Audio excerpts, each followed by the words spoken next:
বন্ধুগণ, আল্লাহ রাব্বুল আলামিন সূরা মুনাফিকের মধ্যে বলেছেন 9 নম্বর আয়াতে, ইয়া আইয়ুহাল্লাযীনা আমানু হে নারী ও পুরুষরা, লা তুলহিকুম আমওয়ালুকুম ওয়া আওলাদুকুম আন যিকরিল্লাহ।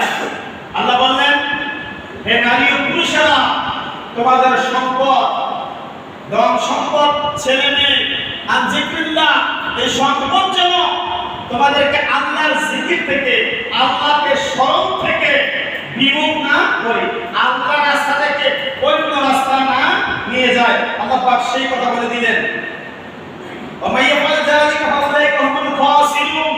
যারা আল্লাহর রাস্তা থেকে ভিন্ন রাস্তা অবলম্বন করবে, তারাই কিয়ামতের ময়দানে ক্ষতিগ্রস্ত হবে। আস্তাগফিরুল্লাহ।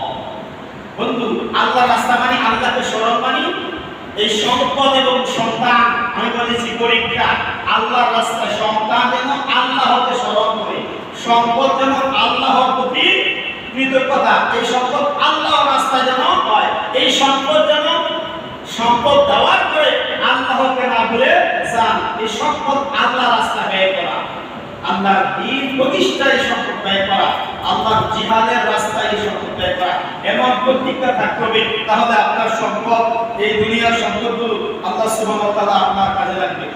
আল্লাহ রাব্বুল আলামিন সূরা মুনাফিকের 3 নম্বর আয়াতে